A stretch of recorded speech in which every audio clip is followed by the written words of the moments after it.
Hey there, I'm Julie Waters and I am the group exercise coordinator at the Alabaster YMCA. Here are 2 homework assignments that I've given to participants in my yoga classes, my Y Cross and Y Core classes, and any other class that I've taught recently. These exercises for the shoulders and the hips can be done in just 1 to 3 minutes a day, and they're going to help you in just about any exercise class you can possibly encounter. They'll also help you with lifting and any sort of athletic pursuits you may have.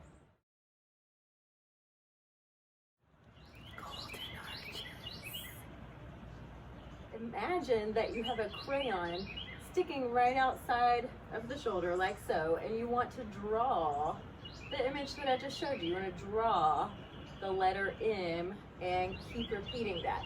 You want to do this exercise over and over again until you start to build warmth in the shoulders. As soon as you feel warmth, and especially if you feel burning, what you're going to do is get ready to stop. All right, and when you stop, land in the middle position. This is a neutral base of support for the shoulders. It's a great position to start from for any sort of pressing, lifting, and if you can move in all 3 of these positions, that means that your shoulders are ready to go into things like chest presses a little more readily. You can do crow poses in yoga. It really, really helps to be able to move the shoulders in that letter M.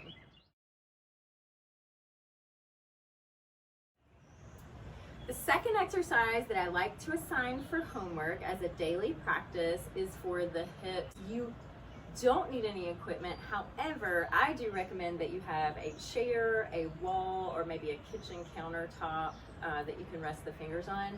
Today, I'm going to use my athletic trampoline handle. This is a variation on a stretch in yoga called pyramid stretch.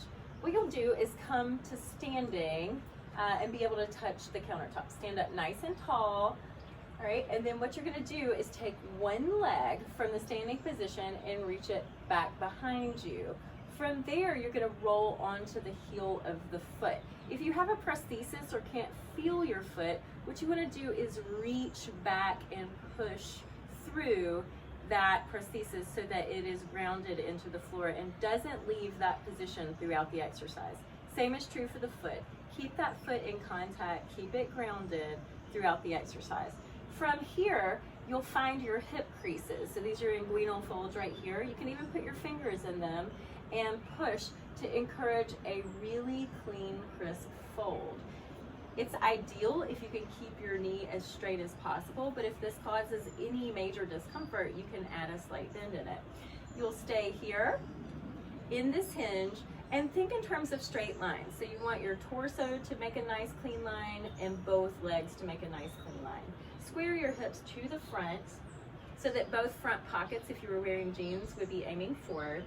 And you'll stay here for about 1 minute.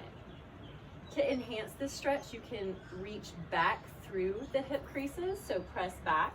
And you can also add some slight movement like hip twist, or sway side to side, shifting the weight from right to left foot, and see what that does for you. Make sure that you're not hunched over. You want a nice neutral spine. Open the heart forward and relax the face and neck. Deep breath here. And to come out of this, I recommend that you bend the front knee and help with your hands to come up to standing. Repeat that on the other side for 1 minute. This is a daily activity. Treat it as you would a multivitamin and do it every day.